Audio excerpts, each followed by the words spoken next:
yang datang gak banyak bicara, nangis. Gak tahu tiba-tiba udah nangis aja gitu. Kadang menceritakan segala kesusahannya gitu. Dalam membalut yang terluka itu, mungkin kita gak perlu banyak bicara. Duduk aja bersama, nangis bareng.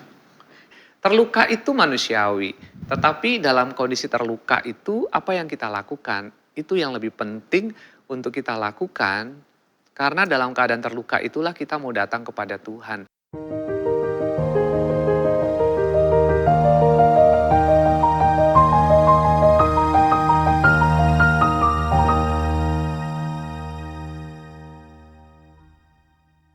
Shalom Jemaat Tuhan, kita berjumpa kembali dalam program yang dilaksanakan oleh Panitia Bulan Misi GKI Beringin, yaitu School of Suffering, Sekolah Penderitaan. Ada 4 episode dan hari ini kita tiba pada episode dengan topik membalut yang terluka. Kita bersama hari ini dengan pendeta-pendeta, ya, kenalkan sendiri ya. Waduh. Ini Pendeta Henny. Beliau Pendeta Edward. Saya Pendeta Wira. Ya, baiklah kita akan awali dengan berdoa. Bapa Sorgawi, berkatilah kami dalam percakapan tentang membalut yang terluka. Biarlah melalui program yang dilaksanakan oleh Panitia Bulan Misi, kami semua belajar dari penderitaan hidup ini dan kami bertumbuh karakternya, bertambah dewasa dan juga dari sakit menjadi berkat. Bapak tolong kami semua dalam percakapan ini biarlah menjadi percakapan yang kudus yang Bapak berkenan dan menjadi berkat besar buat jemaat Tuhan. Kuduskan kami, layakkan kami sekalian dan biarlah urapan-Mu turun atas kami. Dalam nama Bapa, Putra dan Roh Kudus. Amin.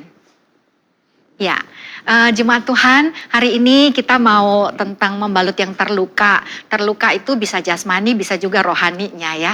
Tapi lebih kita fokus sekarang kepada tentang rohaninya ya, jiwanya, batinnya.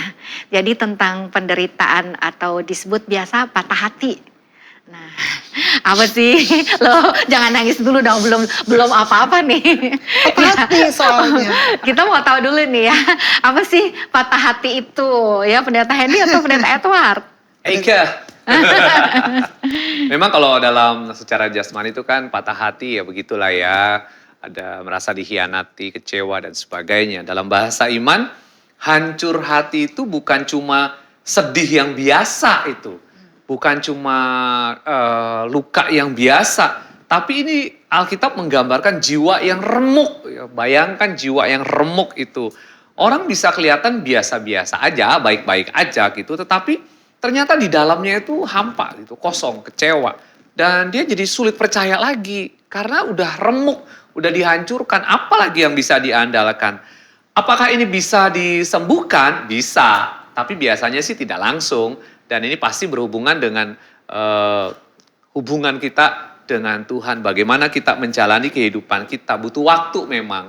Bagaimana menjalin hubungan yang baik bersama dengan Tuhan. Supaya Tuhan yang menolong kita. Supaya Tuhan yang bekerja di dalam kita. Ini butuh waktu dan kesediaan. Kadang orang tidak bersedia sih. Karena mungkin dia tidak sadar bahwa dia butuh Tuhan. Tapi yang remuk ini membutuhkan Tuhan, bukan lagi manusia yang bisa melakukannya. Kalau Henny gimana Hen? Iya, patah hati itu kalau tadi digambarkan itu kan sampai remuk gitu ya. Itu kan bisa juga kaitannya karena tindakan dan perbuatan orang di sekitar kita. Tapi juga ketika kita meletakkan harapan kita kepada Tuhan sekian lama dan kayaknya tuh nggak dijawab gitu. Jadi kadang kita merasa remuk sekali gitu ya. Nah, tetapi Mazmur 34 ayat yang ke-19 itu memberikan kepada kita sebuah kekuatan yang luar biasa gitu. Ketika ada dalam kondisi yang remuk itu, yang patah itu digambarkan Tuhan itu di mana dia bukan Tuhan yang jauh, tapi Tuhan yang dekat kepada orang-orang yang remuk hatinya, yang patah hatinya. Artinya bahwa justru Tuhan itu hadir di tengah situasi atau di tengah kondisi kita itu nggak bisa apa-apa. Dia dekat, dan dia menyelamatkan kita. Gitu. Itu kalau Mazmur 34 ayat 19. Oke. Jadi jemaat Tuhan, kalau kita tuh mengalami patah hati, remuk ya, hancur hatinya, ada penyembuh, ada Tuhan yang justru dekat sama orang-orang yang patah hati, orang yang hancur hatinya.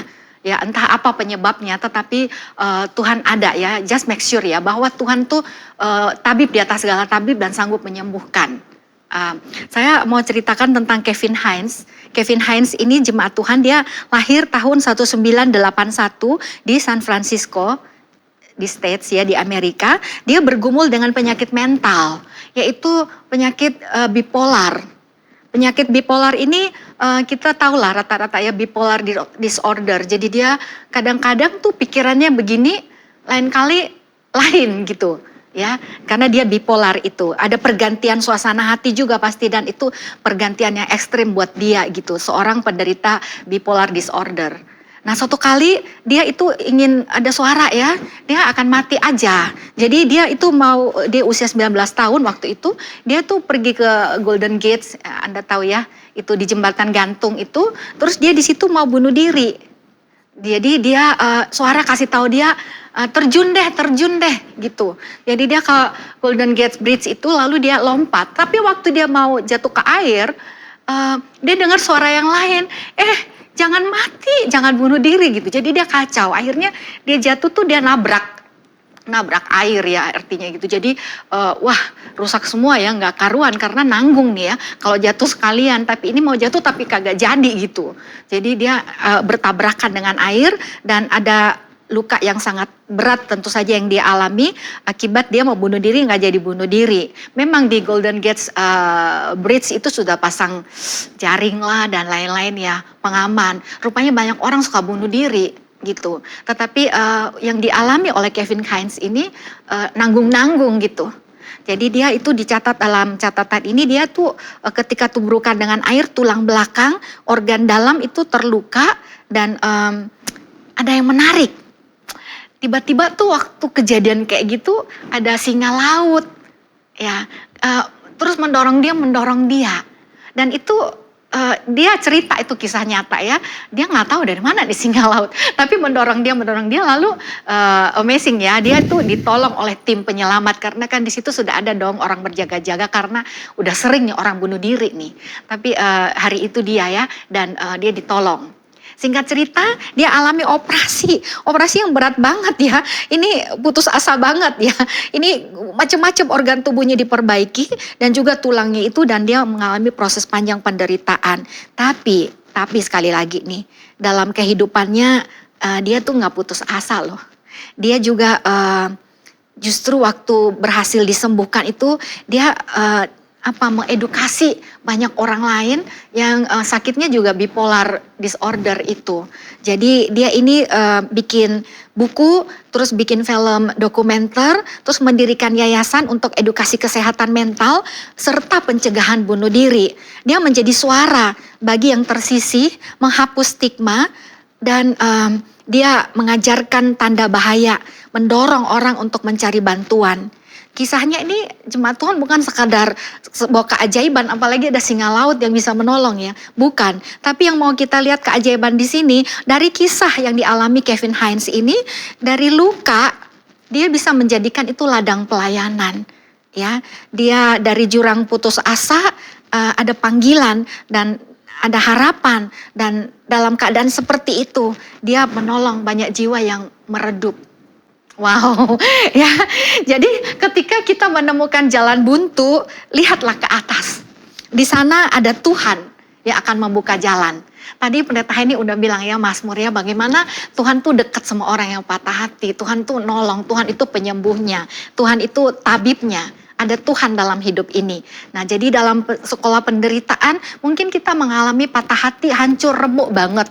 Ya tapi kita bukan cuma lihat ada penolong, tapi dalam kesakitan, dalam pertolongan Tuhan, di situ kita penyembuh yang terluka. Di situ kita dalam keadaan terluka, tapi kita pakai momen itu untuk nolong banyak orang lain supaya enggak bunuh diri, supaya para penderita bipolar disorder itu mengerti, selalu minta bantuan sama orang ya. Jangan sendiri, jangan ditanggung sendiri, jangan biarkan suara-suara negatif sendiri. Itu dia bikin ya buku, dia bikin film-film dokumenter buat menolong. Jadi kesakitannya dalam pertolongan Tuhan ya, justru jadi ladang pelayanan. Ini juga sama kalau baca dalam Mazmur 147 ayat 3. Ya, mungkin teman-teman pendeta juga akan membicarakan tentang Mazmur 147 ayat 3 ini ya, supaya kita lebih diperkaya ya jemaat ya. Kami silahkan. Ya, memang kalau kita melihat Mazmur 147 ini memang manusia mengalami jiwa yang hancur, jiwa yang terluka. Dan Mazmur mengatakan bahwa Allah membalut luka. Itu berarti Allah tuh melakukan sesuatu, mengerjakan sesuatu. Dia tidak hanya melihat, dia tidak hanya mengetahui. Dia mengerjakan sesuatu, dia membalut, itu berarti dia mengobati. Dan ini sebuah pembaruan, sebuah perbaikan, sebuah penyelamatan yang dilakukan Allah. Mazmur ini bicara tentang tindakan Allah yang konkret. Dan kita baru bisa memahami itu kalau kita sungguh-sungguh percaya. Walaupun waktunya tidak seperti yang kita harapkan, bentuknya tidak seperti yang kita mau, tapi Allah mengerjakan sesuatu itu bagi kita dalam kehidupan kita ketika kita mengalami kehancuran. Ya, kalau Allah itu mengerjakan sesuatu dan membalut patah hati kita, itu artinya bahwa Allah itu tidak jauh dari kita, gitu ya. Allah itu dekat. Dan kalau tadi dikaitkan dengan cerita dari Pendeta Mira tentang Kevin Henas, mungkin kita bisa melihat bahwa ketika Allah membalut luka kita, patah hati kita itu, Allah bisa pakai siapa saja untuk menolong dan menyelamatkan kita gitu, untuk memulihkan kita. Karena itu kita perlu melihat dan perlu percaya, sungguh-sungguh percaya bahwa Allah itu terus berkarya, terus bekerja, terus memulihkan hidup kita supaya kita bisa jadi berkat buat orang lain. Kira-kira begitu. Nah, tapi ini sekarang kalau patah hati, hancur hati karena dosa. Gimana tuh ya? Minta tolong nih teman-teman pendeta ya yang ngebahas tentang ini ya. Hancur hati karena bukan kekecewaan hidup ya atau disorder tadi, tapi karena dosa. Memang ada rasa sakit, ada kehancuran, dan itu bisa dipakai oleh Tuhan ketika itu terkait dengan dosa. Allah mengajak kita untuk bertobat. Jadi dalam proses rasa sakit itu ada penyesalan yang luar biasa, ada pertobatan yang menyelamatkan yang dipakai oleh Allah. Memang ini berbeda dengan apa yang dilakukan oleh iblis. Setan itu mengintimidasi. Bagaimana caranya? Dengan ketakutan kah, dengan rasa tertekan, rasa tidak percaya, setan itu mengajak kita untuk terus menjauh dari Tuhan. Tapi Allah bisa menggunakan momen yang berbeda, peristiwa yang terbaik untuk menarik kita semakin mendekat. Banyak hal bisa dilakukan oleh Allah supaya kita kembali kepada Allah. Dan ini yang menarik bahwa kalau kita bicara tentang dosa, kemudian manusia bertobat, Allah itu membarui hati manusia yang bertobat itu. Dia tidak cuma kasih plester, tapi dia membarui semuanya menjadi baik. Dan hati kita itu akan diperbarui menjadi lebih baik lagi, semakin dekat dengan Allah, menjauhi karya setan itu yang menarik kita dari Allah. Kalau kita mau melihat sebuah peristiwa yang tidak menyenangkan itu sebagai proses bagian dari pembaruan Allah, lalu kita menerima karya Allah, kita akan semakin dekat. Buahnya adalah kita semakin dekat dengan Allah, mempercayakan hidup kita kepada Allah. Ya, kalau berbicara tentang dosa, bagaimana cara Allah menyembuhkan orang yang patah hati karena dosa. Kita seringkali ketika melakukan dosa, itu kita tidak kemudian, oh ya aku salah lalu berhenti gitu. Tapi ketika kita melakukan dosa, kita menutup dosa itu dengan dosa yang lain. Mencoba untuk, oke, aku salah, aku sadar aku salah gitu. Tetapi kita mencoba untuk melarikan diri dari rasa bersalah kita gitu. Dengan menutupi dengan berbagai macam hal melalui kesibukan kita, melalui hobi kita, melalui banyak hal sampai kita bisa mengatakan saya lupa dengan kesalahan-kesalahan saya, dengan dosa-dosa saya. Tapi ketika kita menutupi dosa kita, secara kadang kita kemudian menjadi lelah gitu. Kadang kita merasa ya semua ini nggak ada artinya gitu. Saya sudah lari kemanapun, toh dosa itu tetap mengejar sampai dimanapun kita berada. Nah, bagaimana cara Allah menyembuhkan ketika kita ada di dalam patah hati karena dosa? 1 Yohanes 1 ayat 7 mengatakan, darah Yesus menyucikan kita dari segala dosa. Itu mau mengatakan bahwa satu-satunya yang sanggup untuk menghancurkan noda dosa yang paling pekat sekalipun, memulihkan kita, membersihkan kita, sehingga kita seputih salju, itu hanyalah darah Kristus. Karena itu, apa yang perlu kita lakukan adalah yang pertama, datang. Tidak ada cara lain. Datang apa adanya kepada Tuhan. Tidak ada sesuatu yang kita bisa sembunyikan dari Allah. Karena itu kita datang, akui segala keberdosaan kita secara jujur di hadapan Tuhan. Lalu, biarlah tangan kita terbuka untuk menerima pengampunan dari Tuhan. Karena itu tadi yang dikatakan oleh Pendeta Edward maupun Pendeta Mira, bahwa Tuhan itu dekat menyembuhkan, membalut patah hati kita. Ketika dia balut, maka masa lalu yang penuh dengan dosa dan kesalahan itu kita tinggalkan, kita lepaskan untuk kita hidup baru bersama dengan Tuhan. Begitu. Oke, jadi jemaat Tuhan kalau kita patah hati, hancur hatinya karena kecewa, karena masalah-masalah dalam hidup, tetap ingat ya bahwa ada sang penyembuh yaitu Allah ya dalam hidup kita. Dia mau menyembuhkan kita waktu kita patah hati, dia dekat sama kita. Tapi kalau kita nih patah hatinya hancur ya babak belur nih, hancur remuk redam karena dosa. Nah ada yang perlu kita perbuat yaitu datang apa adanya kepada Tuhan seperti Pendeta Henny udah katakan tadi, jangan ditutup-tutupi, jangan lari, jangan menanggung sendiri, jangan kayak mau menyelesaikan sendiri, sampai capek sendiri gitu, percuma. Datang aja pada Tuhan, dia juga penyembuh bagi dosa-dosa kita, dia pemulih, dia pengampun, dia bisa ya mengampuni dosa-dosa kita dan rasa gelisah, rasa hancur itu bisa dia berikan, gantikan dengan damai sejahtera. Ya, datang pada Tuhan. Sama-sama kita semua berharap mengandalkan kepada Tuhan. Walau apa yang terjadi dalam kehidupan kita. Aku teringat nih jemaat Tuhan tentang kintsugi ya. Kintsugi ya, itu adalah satu kerajinan tangan ya dari Jepang. Nah aslinya sih kalau nggak salah abad 15 gitu, ada seorang shogun, jadi dia seorang ya kayak perwira gitu, pejabat lah ya pada masa itu. Dia punya tuh mangkok teh, kita sebut cangkir ya, itu mangkok yang dari Tiongkok gitu. Tapi suatu hari pecah. Jadi dia kirim ke Tiongkok dari Jepang supaya di sana dibetulkan. Tapi ketika udah lama dibalikinnya, ternyata tuh sambungannya tuh kelihatan kawatnya gitu loh. Jadi nggak bagus banget, dia kecewa.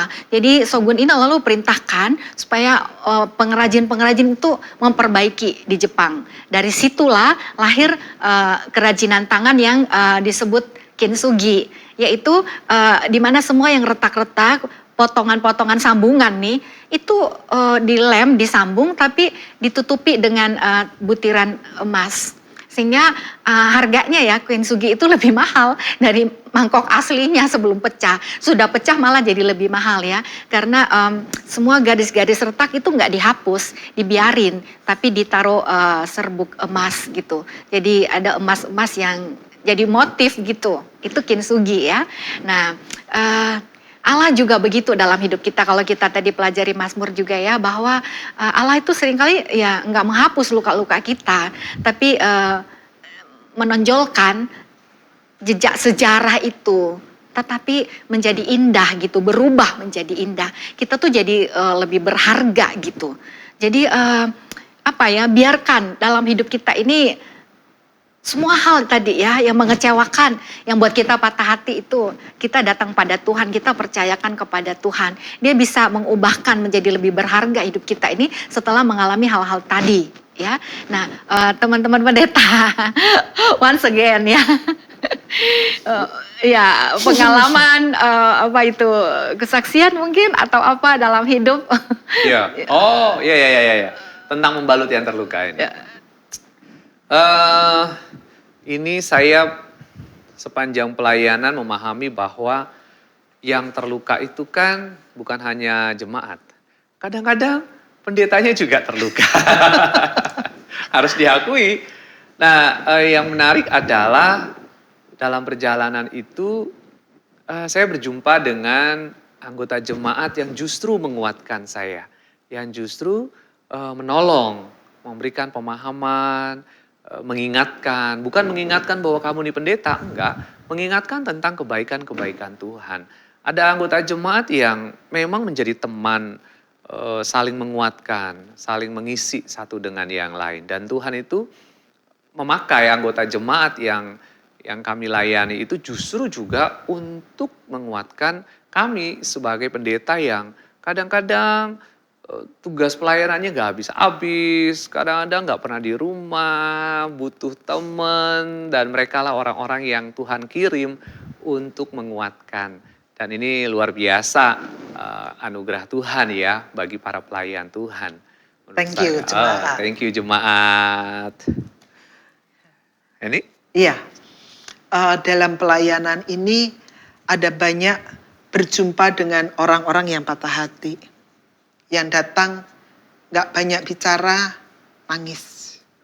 Gak tahu tiba-tiba udah nangis aja gitu. Kadang menceritakan segala kesusahannya gitu. Nah, dalam membalut yang terluka itu mungkin kita gak perlu banyak bicara. Duduk aja bersama, nangis bareng gitu. Kadang kita gak perlu berkata-kata, tapi kehadiran kita itu sangat bermakna. Nah, itulah gambaran bahwa ketika kita susah dan sedih, ada juga sahabat yang bersama dengan kita, yang menangis dan menanggungnya bersama-sama. Ya jemaat Tuhan, jadi jangan terpuruk ya dengan patah hati kehancurannya. Ada Tuhan dalam hidup ini, bahkan terus berkarya ya, jadikan kesakitan-kesakitan itu ladang pelayanan, bangkit di sana. Jadi sebagai closing statement dari aku, ya teringat sih Filipi pasal 3 ayat 10. Filipi 3 ayat 10 ya. Yang ku kehendaki ialah mengenal kuasa dan kebangkitan Kristus. Jadi kita mari jemaat Tuhan itu untuk lebih fokus kepada Tuhan, serupa dengan Kristus, masuk dalam penderitaannya juga dan bangkit dari dalamnya ya, dan menjadi berkat di sana. Silahkan. Kalau aku ya, dalam tema membalut yang terluka ini mengingatkan saya bahwa kita perlu realistis, sebagai manusia kita bisa terluka loh. Ada saat di mana kita perlu mengakui saat kita terluka kepada Tuhan, karena cuma orang yang mengaku sakit yang bisa diobati kan, kata Yesus begitu. Kalau kita nggak mau mengakui ya kita nggak bisa terobati karena kita yakin dengan diri sendiri. Terluka itu manusiawi, tetapi dalam kondisi terluka itu apa yang kita lakukan, itu yang lebih penting untuk kita lakukan. Karena dalam keadaan terluka itulah kita mau datang kepada Tuhan dan minta pertolongan pada Tuhan, bergantung sepenuhnya kepada Tuhan. Tetap bergantung pada Tuhan. Ya, kalau saya, luka itu bukan sesuatu yang memalukan, gitu ya. Kalau kita terluka, kita patah hati, Pendeta Edward mengatakan, yuk datang sama Tuhan supaya pulih. Luka ini bisa kita pakai sebagai alat kesaksian kita itu, yang memberkati orang sekitar kita. Bahwa di tengah luka itu ada Tuhan yang hadir, Tuhan yang membalut, Tuhan yang memulihkan. Bukankah ada banyak kesaksian, bukan cerita kesuksesan, tetapi cerita soal patah hati, soal luka yang sangat memberkati. Jadi jangan malu dengan terluka, tetapi pakailah luka itu untuk menjadi alat kesaksian dengan sebuah kesadaran penuh bahwa di dalam semua itu ada Tuhan yang berkarya. Oke. Sekarang kita tiba di penghujung acara ini. Silakan Pendeta Henny memimpin kita dalam doa. Ya, mari kita berdoa. Bapa yang menyembuhkan dan memulihkan kami, bahkan menyelamatkan kami datang kepadamu dengan segala apa yang sedang kami rasakan. Mungkin kami terluka karena sikap dan tindakan orang di sekitar kami. Mungkin kami terluka karena harapan, keinginan kami tak terpenuhi. Tetapi di dalam luka itu kami mau percaya bahwa Tuhan tidak meninggalkan kami. Dan Tuhan tidak membiarkan kami terus ada di dalam luka sehingga segala tindakan, perkataan, perbuatan kami menunjukkan bahwa kami adalah orang-orang yang terluka. Tuhan hadir, Tuhan membalut, Tuhan menyembuhkan kami. Karena itu ya Bapa, pakai kami sebagai orang-orang yang dipulihkan oleh Tuhan untuk juga memulihkan sesama kami. Mungkin melalui kesaksian kami, melalui kehadiran kami, kebersamaan kami dengan sesama kami. Ajar kami untuk sungguh menjadi alat berkat-Mu, karena kami sudah mengalami berkat Tuhan. Ini doa dan harapan kami serahkan di dalam tangan Tuhan. Amin. Amin. Ya, sampai di sini jemaat Tuhan. Terus untuk berjumpa lagi ya, sampai jumpa di School of Suffering episode yang akan datang.